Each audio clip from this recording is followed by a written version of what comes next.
Hola estimados, vamos a proceder a resolver algunos ejercicios de cálculo de variaciones. Antes de ver este video les pediré que miren o estudien el documento, ¿verdad? Que estoy siguiendo, las primeras 18 páginas.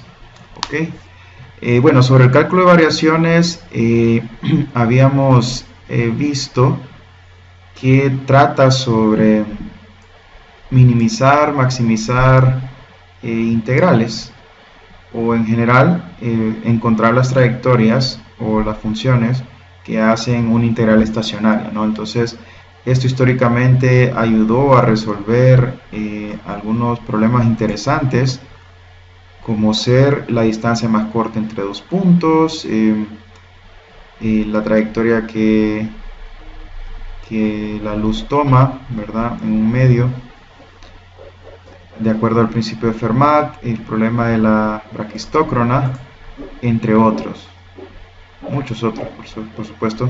Pero aparte de ello, para nosotros en mecánica, nos sirve muchísimo en el formalismo lagrangiano. De hecho, es la base del formalismo lagrangiano.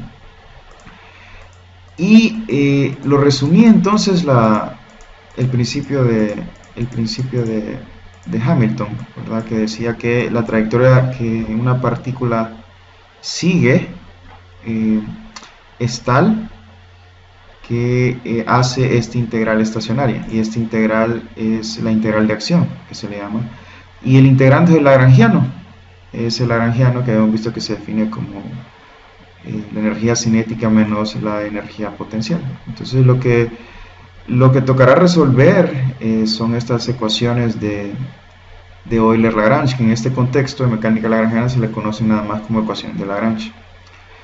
De acuerdo, entonces importante el cálculo de variaciones para nosotros, ¿no? Es la base del formalismo lagrangiano.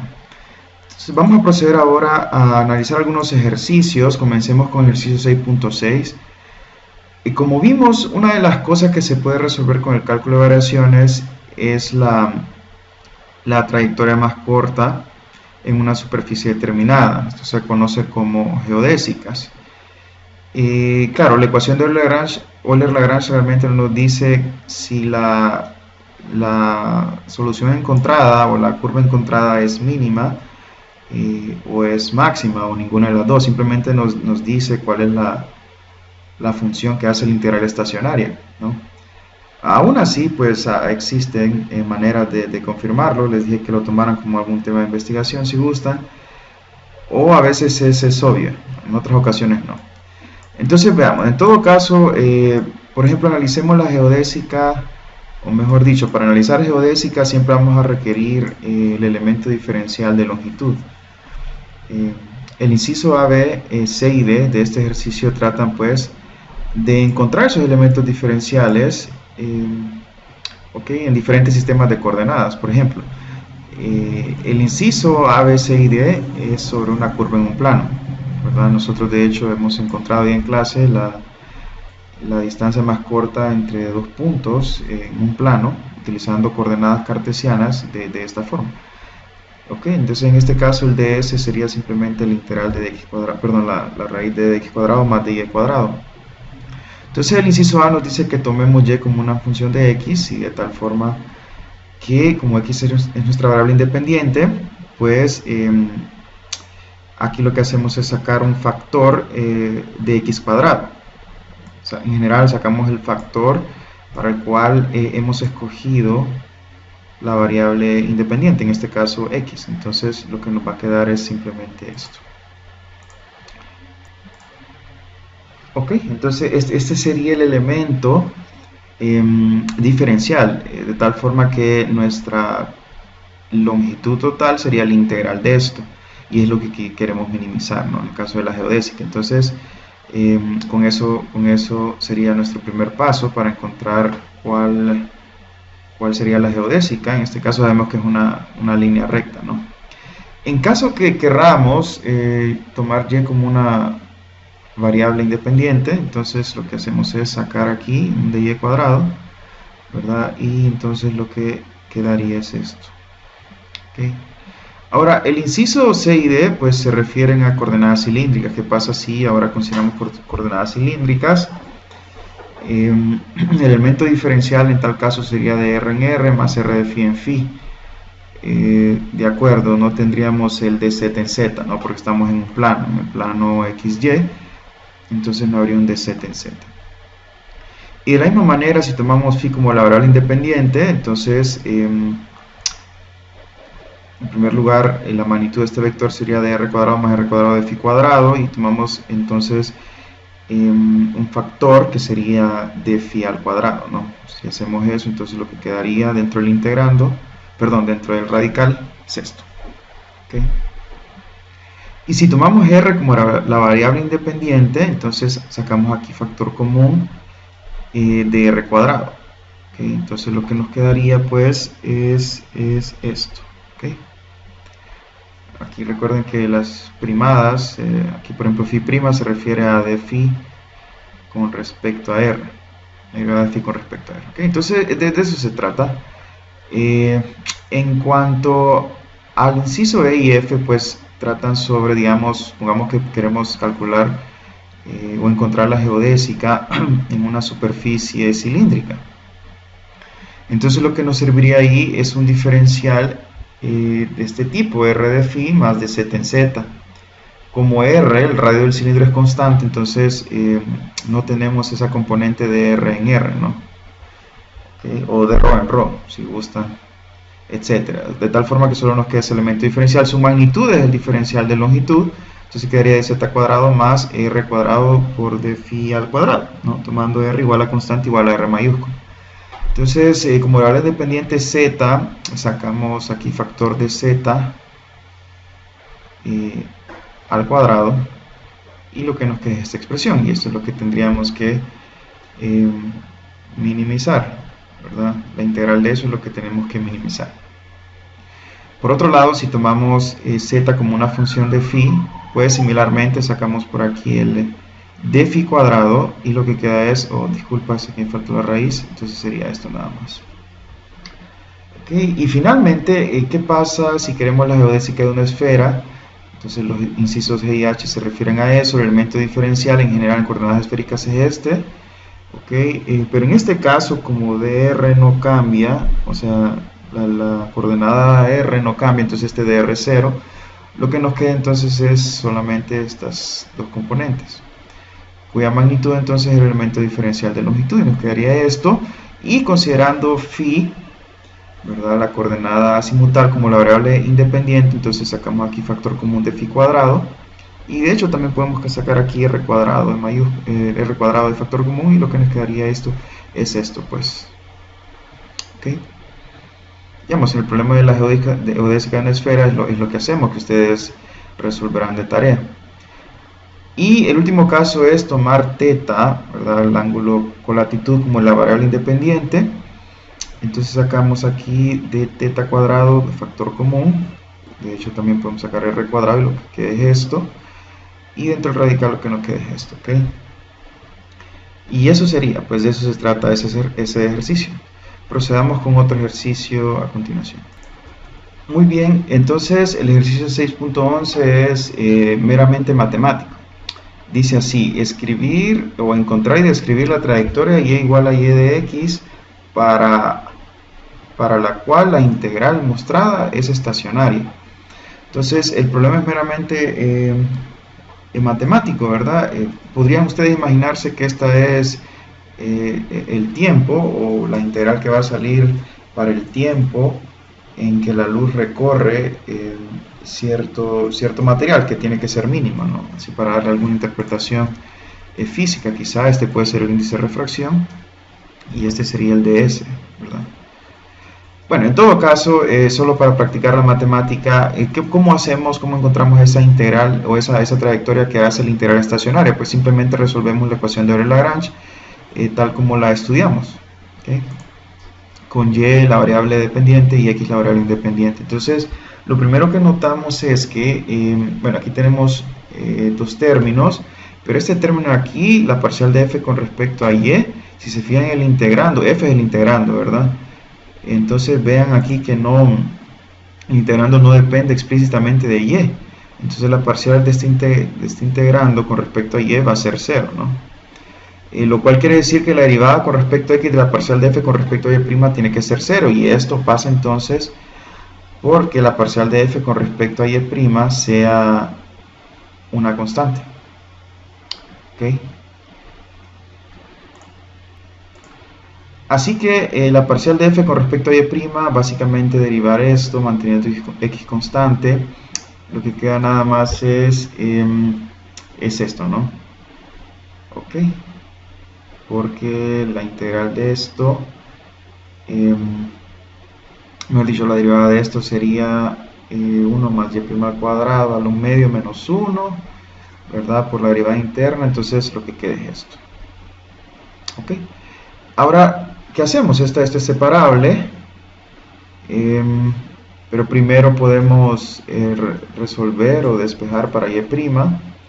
Ok, ayudará a elevar al cuadrado primero y luego agrupar términos. Si lo hacen, entonces lo que les queda es esto.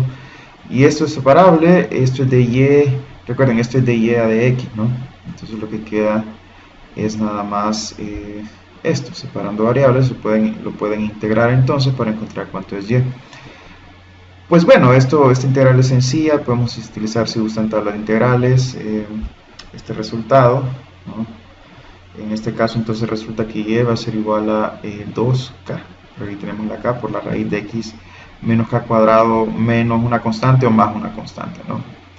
Ok, entonces elevando al cuadrado notarán que de hecho la función que hace esta integral estacionaria es una parábola.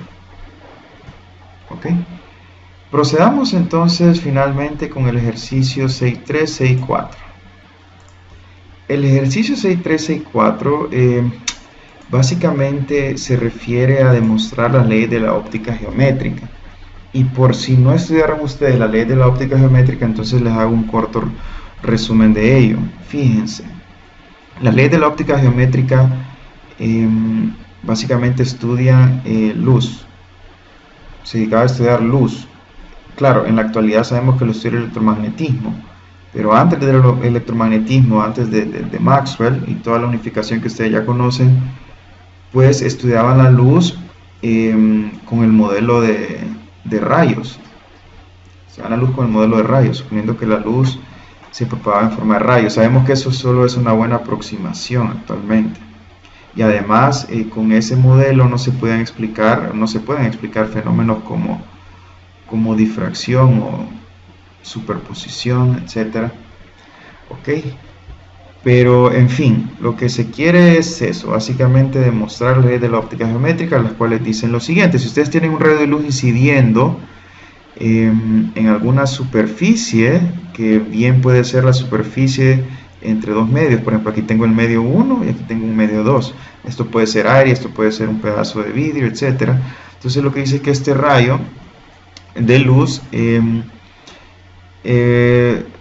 se refleja una parte y se transmite otra parte hacia el vidrio o el otro material que tengamos acá.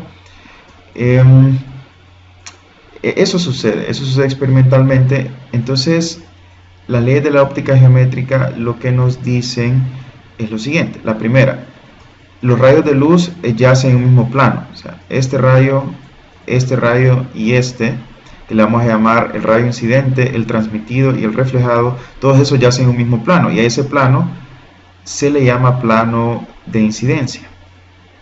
¿Ok? Plano de incidencia. La segunda ley de la óptica geométrica me dice que el ángulo con que incide este haz o este rayo de luz, medido desde esta normal, ¿verdad?, es igual a este ángulo que le vamos a llamar ángulo de reflexión, que hace el rayo de luz que se refleja. ¿Okay? Esa es la segunda ley de la óptica geométrica. El ángulo de reflexión es igual al ángulo de incidencia. Y la tercera ley pues me relaciona este ángulo de incidencia con este ángulo de transmisión. A este rayo de luz, por cierto, se conoce como el rayo refractado, y a este el ángulo de refracción o de transmisión. Esa ley se le conoce como la ley de Snell, y dice lo siguiente: N1 por el seno del ángulo de incidencia igual a N2 por el seno del ángulo de transmisión o de reflexión, donde n se le conoce como el índice de refracción y se define como el cociente de la velocidad del rayo en el vacío, que saben que es c 3.0 por 10 a la 8 dividido entre la velocidad del rayo en el medio particular, ¿no? O sea, n1 sería c entre v1 y n2 sería c entre v2. Y eso es básicamente lo que nos dicen las leyes de la óptica geométrica. Entonces, estas pueden demostrarse a partir del principio de Fermat, ¿verdad? Que lo expusimos en clase, y el principio de Fermat dice: el trayecto seguido por la luz al propagarse de un punto a otro es tal que el tiempo empleado en recorrerlo es un mínimo. ¿Okay? Por cierto que existe una forma moderna de este principio que es más general. Dice: el trayecto seguido por la luz al propagarse de un punto a otro es tal que el tiempo empleado en recorrerlo es estacionario respecto a posibles variaciones de la trayectoria. ¿Okay? Eso es general, pero a nosotros nos va a servir esta versión por los momentos. Es importante reconocer que el índice de refracción lo vamos a considerar como constante, ¿verdad? Repito, puede no ser el caso, pero lo vamos a hacer así y para poder demostrar de la óptica geométrica. Muy bien, entonces lean ustedes con detenimiento el enunciado. Básicamente lo que dice es que demostremos la ley de la óptica geométrica en base al principio de Fermat.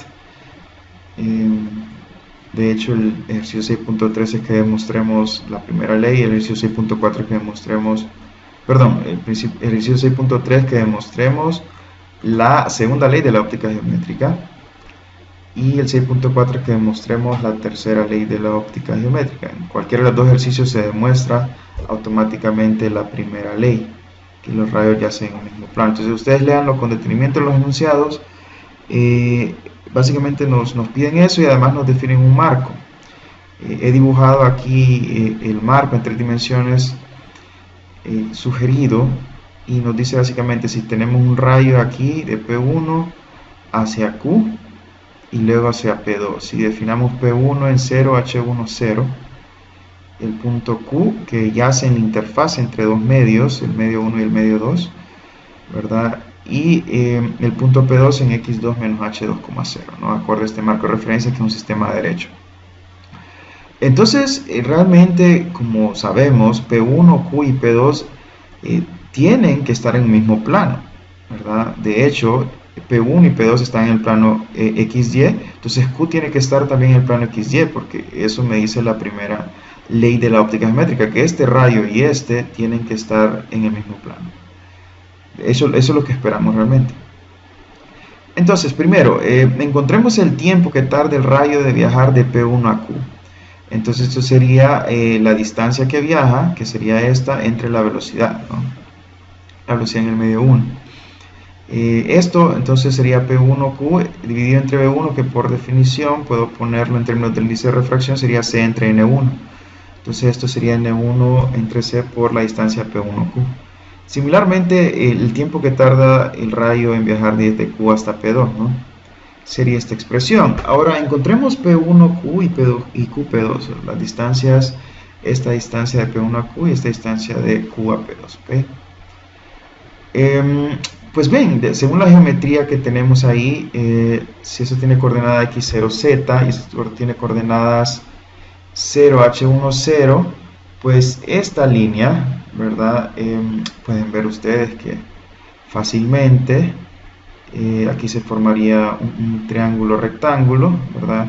Este cateto sería x cuadrado más z cuadrado, y este cateto sería, h1 cuadrado, de tal manera que esa hipotenusa de este triángulo rectángulo sería x cuadrado más h1 cuadrado más z cuadrado. Similarmente, la distancia de Q a P2, ¿no? Quizá un poquito más complicado de ver, háganlo con detenimiento, sería pues simplemente x2 menos x al cuadrado más h2 al cuadrado más z cuadrado, ¿verdad? Quizá pueden visualizarlo ustedes de un triángulo rectángulo que se forma acá, ¿okay? Así que el tiempo total, compañeros, pues sería la suma de los dos. Sería simplemente, vean que tenemos factor común aquí, 1 entre c por n1 por la raíz de esto más n2 por la raíz de esto, ¿no?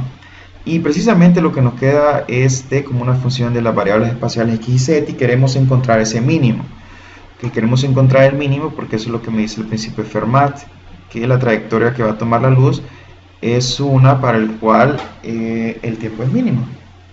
Entonces aquí primero eso implica que la parcial de t con respecto a z sea 0 y la parcial de t con respecto a x sea 0. Tomemos esto en primer lugar. Si derivamos entonces esto con respecto a z, pues noten, utilizando regla de la cadena, que simplemente el primer término n1z entre la raíz de x cuadrado más h1 cuadrado más z cuadrado, y el otro término pues con respecto a z sería algo similar. Vemos que z está en el numerador, así que para que esto sea 0, para que esta derivada sea 0, entonces z tiene que ser igual a 0. Y eso es interesante porque lo que nos está diciendo es que el punto Q debe estar en z igual a 0, o sea, debe estar aquí, en el plano YX, que es donde están los puntos P1 y P2. Y entonces lo que nos quedaría realmente es algo así, ¿no? En el mismo plano están los tres puntos, y eso es precisamente lo que nos dice la primera ley de la óptica geométrica, ¿no? Eso, entonces ya hemos demostrado la primera ley de la óptica geométrica. La segunda condición, sabiendo que z igual a 0, ya entonces eso se reduce a esto que tengo acá en el denominador, y derivando entonces, o sea, tomando esta condición, derivando esto con respecto a z, volviendo, lo que resulta es esto, ¿no? Podemos verlo, sería derivar esto con respecto a x, utilizando la regla de la cadena, lo que nos resulta es esto, ¿verdad? Y me refería entonces a tomar z igual a 0, entonces ya lo que nos quedaría es nada más esto, ¿ok? Similarmente aquí, entonces, derivando esta expresión y tomando z igual a 0, o tomen z igual a 0 y después derivan, no importa, lo que queda es esto, ¿no?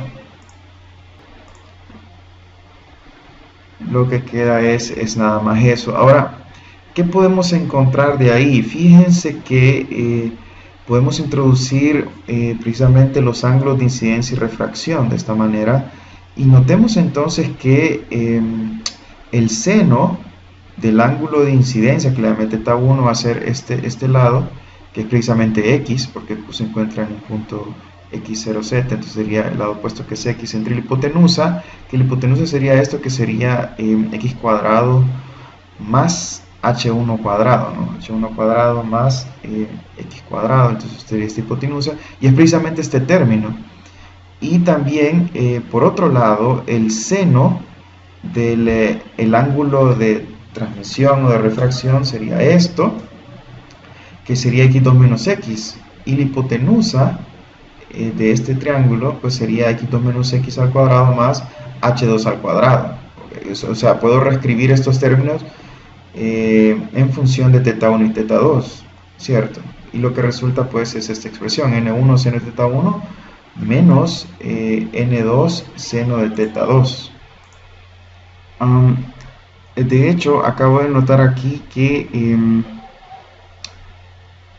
hay un problemita con un signo nada más, ¿verdad? Si ustedes derivan esta expresión, ok, entonces al utilizar la regla de la cadena les quedaría x2 menos x, ¿sí? Entre la raíz de x2 menos x cuadrado más h cuadrado, correcto, multiplicado por 2, ¿verdad? Por un medio, entonces les quedaría 1, perfecto, pero al tomar la derivada interna, como es respecto a x, les va a quedar un negativo.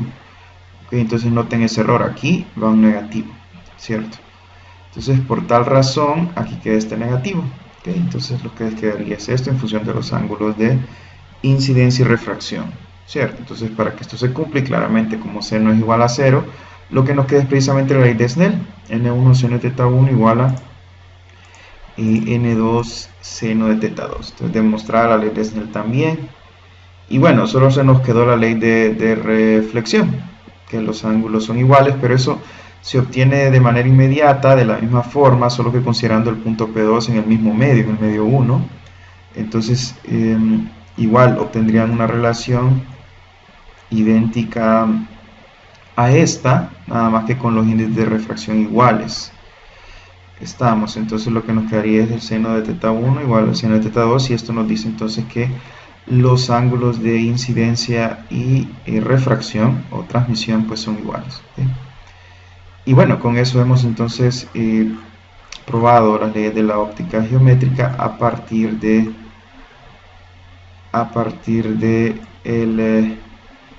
el principio de Fermat. Ok, pues bueno compañeros, los animo a seguir estudiando y suerte, nos vemos en el próximo, o nos escuchamos en el próximo video.